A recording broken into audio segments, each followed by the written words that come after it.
Good morning, beautiful angels. Welcome to a brand new day where you're alive, you have breath in you, you're basically winning. So we are going to continue weaving the frequencies of heaven into earth. We are going to continue to do all of these beautiful prayers and to amplify the incredible great spirit inside of all of us.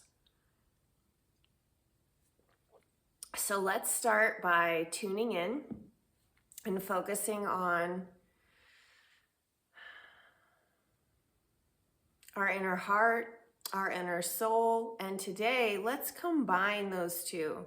Let's see our heart resting inside of our soul, completely awakened to the beauty of the soul. The heart is feeling love. The swirling of the two create this golden white light and a spiral that's going around and round in the center of our chest.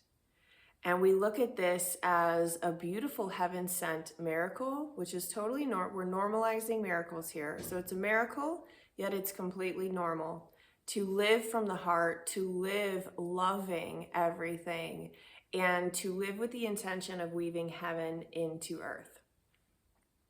So as we rest in this frequency, we ask that our alignment with the Great Spirit is complete, that we are resting in God, and the Holy Spirit is filling every single cell of our body completely. And if you want to put in a little movement with this prayer, put in a little movement. Somatic movement can deepen healings. It can awaken powers. It can open up the cracks where love hasn't gotten to yet so that you can send love there, help to accelerate your own ascension, which is actually, it's funny how we say we're going through this ascension process because we're spiraling inward, right?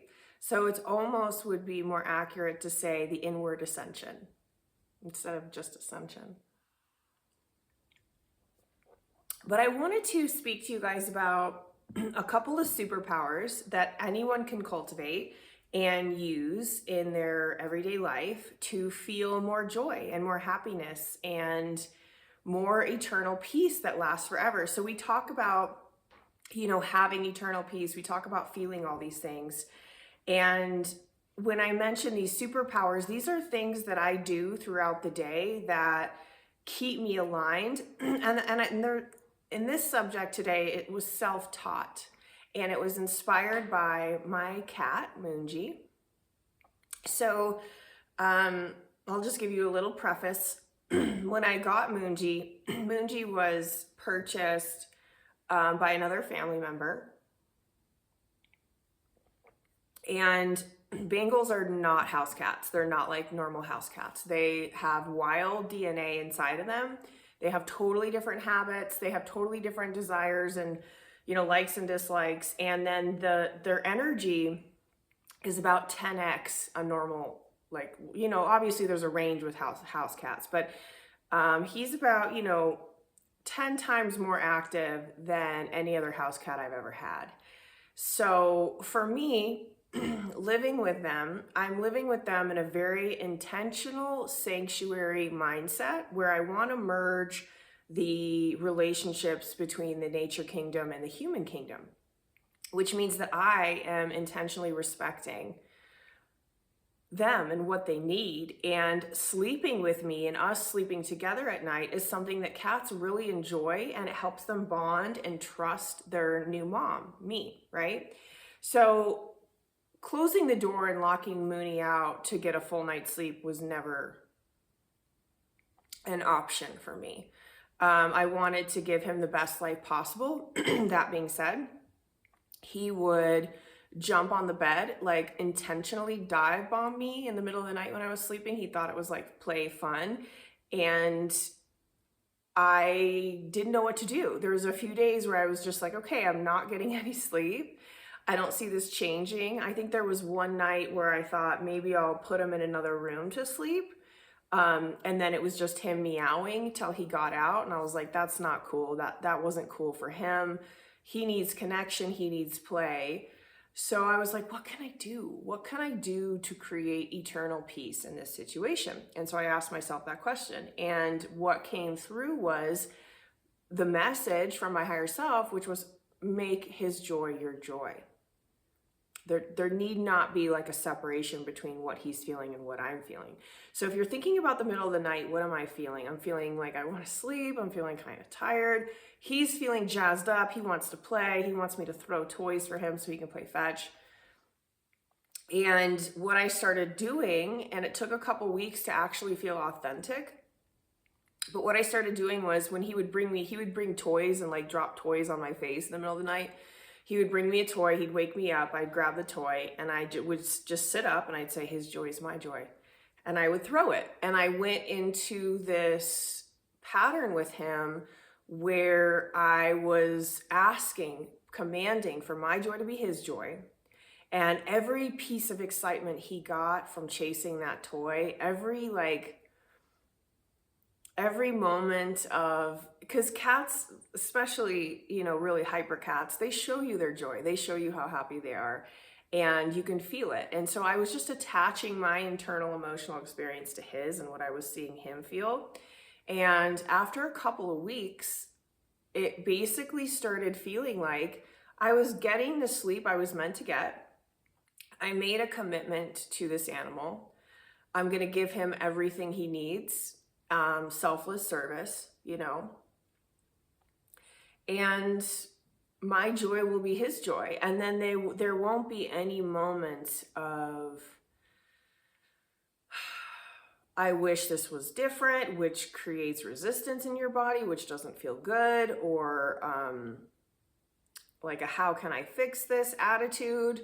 That is a separation between you and joy, that mental attitude. So it's really wise to be aware of those types of mental concepts. And we went into a couple of years where he just played every single night. Played and played and played. But my joy was his joy. So when he would wake me up, it was like, okay, we're playing together. Like I'm enjoying this. This is fun. And what I realized was I was like, oh my gosh, that's actually like a really powerful superpower. If I start making my joy attached to other people's joys, then I'm never going to feel like I'm missing out on anything. I'm never going to feel like I want things to be differently. I'm literally going to be in any single situation and I'm going to feel unity consciousness and I'm going to awaken into a state of peace and joy, regardless of what's going on for me. It's about what's going on for the collective, right? And it really was a huge leveling up in me feeling eternal peace all the time.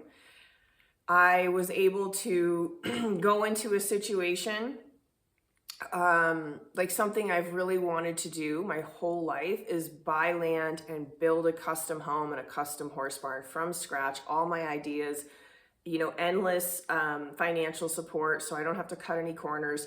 But that's always been like, oh God, that would be the coolest experience, is just to build freely.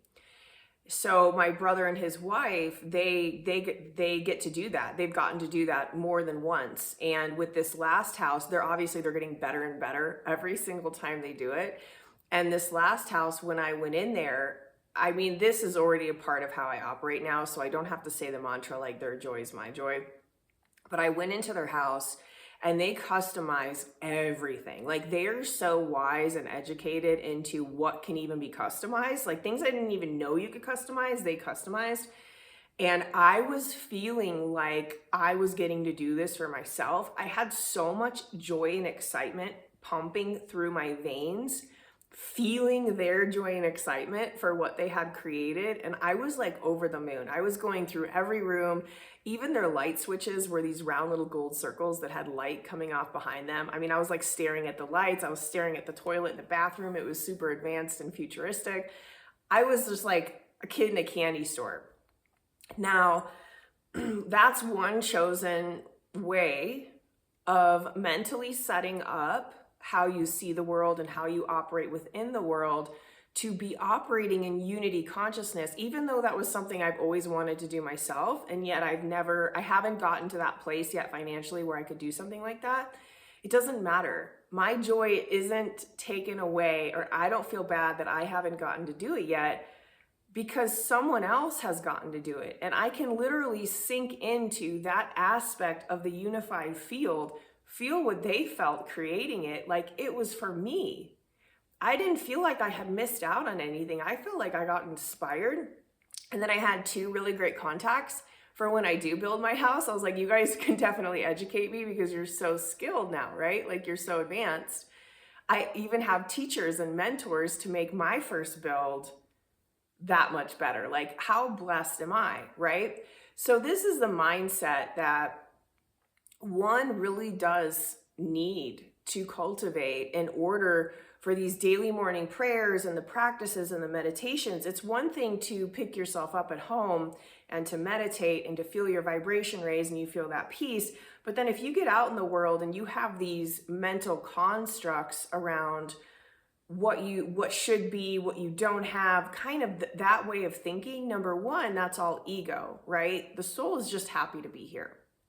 And then number two, you're more powerful than that. And you're not separated from the people that already got what you want.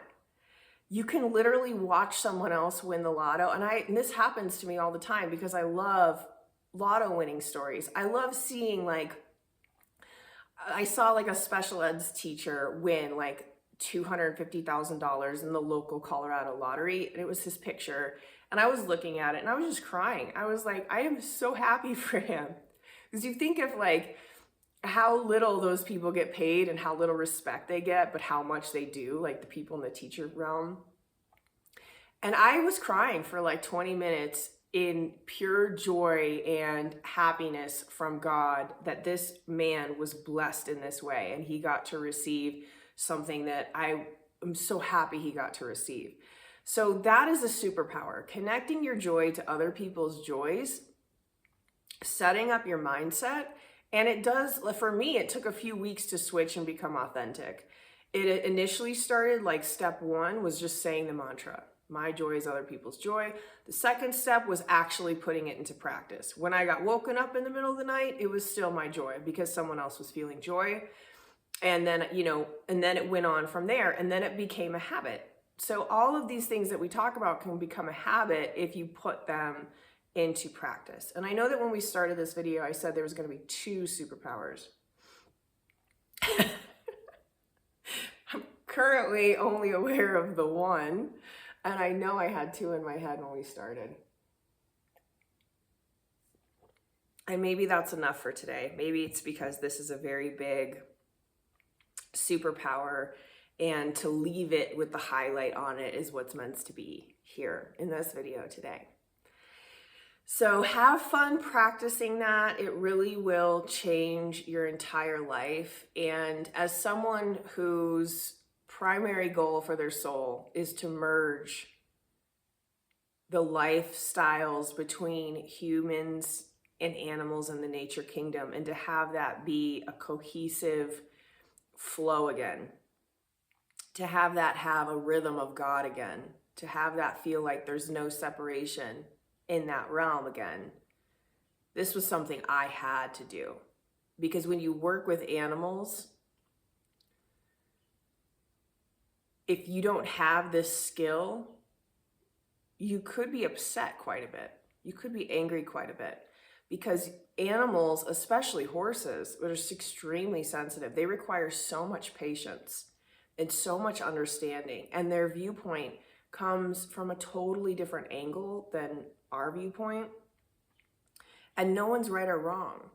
So we have to have these spaces to be able to allow other parts of our unified field to go through their own sacred process of understanding an event, expressing themselves in that event, and then being seen and held by everyone else in the unified field without judgment, without being abused, without being shut down spiritually, So there's all these kind of little synchronized steps that have to happen in order for this animal-human union to really occur. And obviously that applies from human to human in relationships as well. So thank you guys so much. I love you, and I will see you tomorrow.